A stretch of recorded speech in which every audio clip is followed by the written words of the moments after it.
Agora você ouve uma palavra de vida com o pastor Érico Rodolfo Bussinger.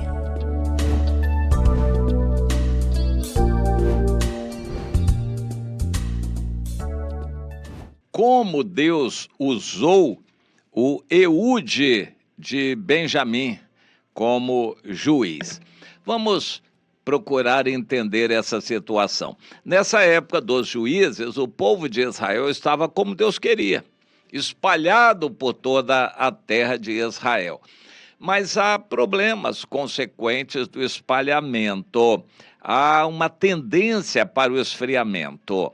Quando crentes ficam sozinhos, sem reunião, é muito comum se esfriarem na fé, a maioria, pelo menos. Por isso, há necessidade de reunir. Por isso, há uma ordem de Deus em Hebreus 10:25. Não deixemos de congregar-nos. Cada um de nós precisa estar junto com seus irmãos para sermos edificados pela experiência dos outros. Para nós também podemos edificar os outros e, somando o nosso esforço, nós vamos animar uns aos outros, fortalecer uns aos outros, vamos viver a vida cristã uns com os outros. Mas quando a gente está espalhado, o desafio aumenta. Nós temos que continuar nos reunindo, 2 ou 3 aqui, 2 ou 3 acolá. Temos que continuar fazendo o que Jesus mandou, só que as dificuldades aumentam. O povo de Israel, quando se espalhou por toda a terra para possuí-la, tomar posse da terra prometida, tinha que fazer o que Deus mandou. Cada pai reunia a família, fazer culto a Deus com os filhos, ensinar a vontade de Deus para os filhos, contar para os filhos as histórias de Deus. Mas a maioria dos pais não fez isto, e eles foram se esfriando. 3 vezes no ano, eles tinham que vir ao local escolhido por Deus e celebrar as festas principais, e duravam cerca de 1 semana, cada uma, e era para um renovo espiritual. Nas festas, em geral, a palavra de Deus era lida, e eles eram fortalecidos na fé e voltavam para os seus lares. Mas esse processo foi se deteriorando. Nem todos mais iam às festas, quando nos seus lugares eles também já não eram mais fervorosos, não transmitiam para os filhos o padrão de Deus e foram se afastando do Senhor. Aí vem o livro de Juízes, uma época muito interessante e dura em experiências para Israel. Deus mandava inimigos para castigar Israel. Vamos ler um pouquinho aqui em Juízes, no capítulo 3, a partir do versículo 12. Tornaram então os filhos de Israel a fazer o que era mal perante o Senhor, mas o Senhor deu poder a Eglon, rei dos Moabitas, contra Israel, porquanto fizeram o que era mal perante o Senhor. Nós entendemos que muitas vezes, quando por nossa desobediência, Deus levanta adversários, inimigos e até adversidades, como enfermidades, para nos castigar, para a gente se voltar para Ele. Deus faz isso acontecer. E então o Eglon assumiu uma liderança. Ele era rei de Moabe. Ele ajuntou consigo os filhos de Amon, todos os descendentes então de Ló, e junto com eles os amalequitas, que eram descendentes também de Abraão, e formaram um povo forte. Com esse povo ele foi e feriu a Israel, e se apoderaram da cidade das Palmeiras. Era uma cidade ali próxima a Jericó, na planície do rio Jordão.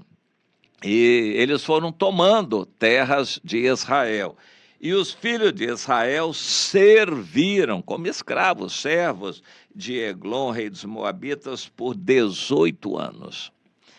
Então os filhos de Israel clamaram ao Senhor, e o Senhor lhes suscitou um libertador, depois de 18 anos de sofrimento. Você quer ficar 18 anos sofrendo, esperando, sendo pisado até que Deus providencie um livramento? Pois é, foi o que aconteceu. Deus levantou o Eude, um homem canhoto, filho de Gera, benjamita. Por intermédio dele enviaram os filhos de Israel tributo a Eglon, rei dos Moabitas. Interessante, os israelitas tinham medo de Moabe. Eles estavam subjugados por Moabe, tinham medo, mas o Eude manifestou uma certa valentia. Então ele reuniu um grupo, não sabemos quantos foram com ele, provavelmente mais de um, porque eles tinham que levar o tributo que constava de dinheiro, e o dinheiro era só moeda, e pesava muito. Provavelmente ele levou alguns ajudantes, uma comissão, e ele liderava essa comissão e foi entregar o tributo ao Eglon, rei de Moabe. Provavelmente o Eglon já estava nas terras tomadas de Israel. E o Eude, então, se preparou para levar este tributo. Mas ele planejou algo que colocou diante de Deus, e Deus fez dar certo. Ele fez um punhal para si de 2 gumes, cortava dos 2 lados e tinha um comprimento de um côvado, a distância assim do cotovelo, a ponta do dedo médio da mão, aproximadamente meio metro. Um punhal grande, de meio metro, um facão grande, só que cortava dos 2 lados. E ele escondeu aquilo debaixo da roupa dele. Ele era canhoto, então ele botou do lado direito. Levou o tributo, o Eude levou o tributo para o rei dos Moabitas, o Eglon. Eglon era um homem gordo. Algumas vezes a Bíblia faz referência a isto. E tendo entregado o tributo, ele despediu a gente que o trouxera e saiu com ela. Porém, o Eude voltou do ponto em que estavam as imagens de escultura e disse ao rei: "Ó rei, eu tenho uma palavra secreta para dizer para o senhor." O rei disse: "Tá bom, cala-te agora, vamos entrar lá." E todos os que assistiram o rei saíram de perto, porque a palavra era secreta, e o rei ficou sozinho. Um homem gordo, curioso, na palavra secreta que o Eude lhe diria, ele ficou a sós com o Eude. Só que o rei Eglon era gordo, o Eude era valente e tinha um punhal escondido. Eude entrou, então, numa sala de verão que o rei tinha só para si, onde estava assentado, e disse: "Ó rei, eu tenho uma palavra para te dizer."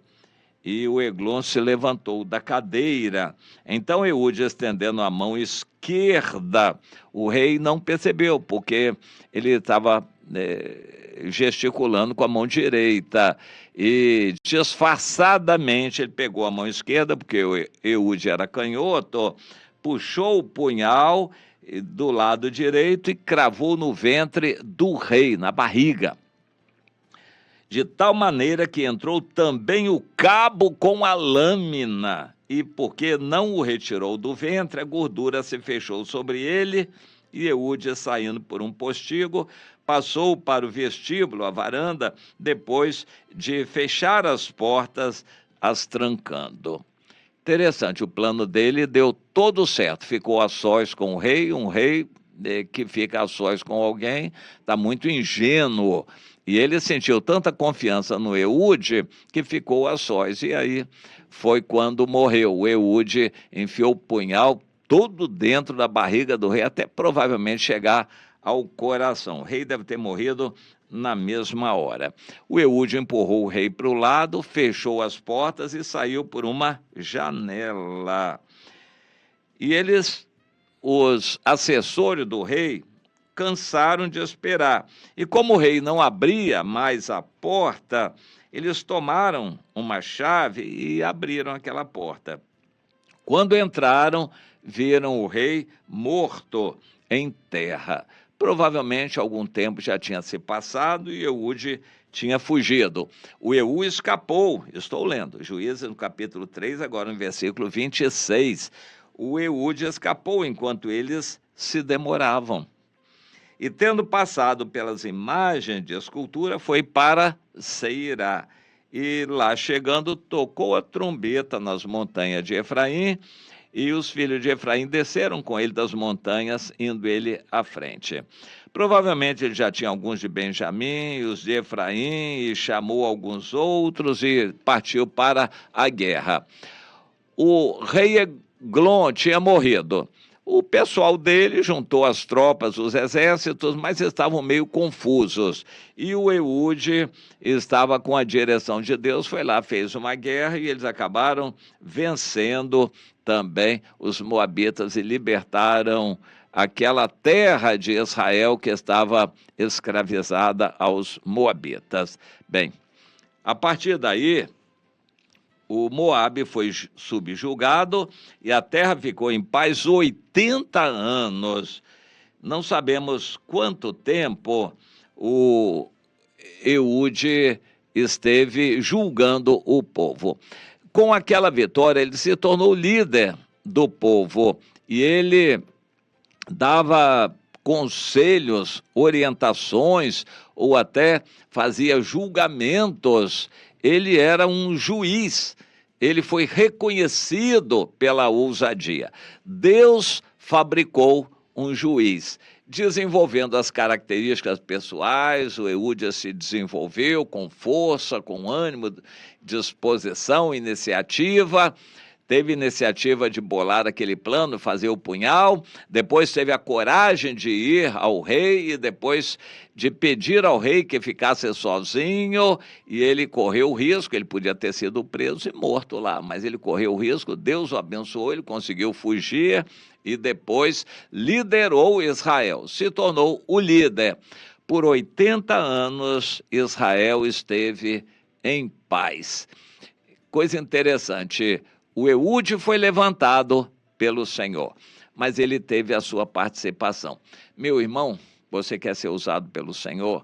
Minha irmã, você quer ser usada pelo Senhor? Tem que fazer a sua parte. Se prepare, ame o Senhor, conheça a palavra, desenvolva ânimo, disposição, características de sabedoria e se coloque à disposição do Senhor para ir quando o Senhor quiser, para onde o Senhor enviar, para fazer a obra do Senhor. Deus precisa de pessoas assim, como Eude, que se disponham. As necessidades aí estão. Muita gente mal, muita gente oprimida pelo inimigo e precisando de uma libertação. Mas Deus precisa de homens e mulheres como o Eude, com a coragem, a disposição e que já estejam preparados. Você já está se preparando para ser usada por Deus, minha irmã? Você, meu irmão, está se preparando para ser usado por Deus? Deus quer usar. Você precisa estar na disposição para que o Senhor use você. Não fique acomodado, não se enamore do mundo, não se deleite com o mundo, porque Deus quer você amando a Ele e a obra dEle. Então, Ele vai poder usar você. Então, Ele vai poder usar você. Só assim, se disponha, queira ser uma pessoa usada pelo Senhor.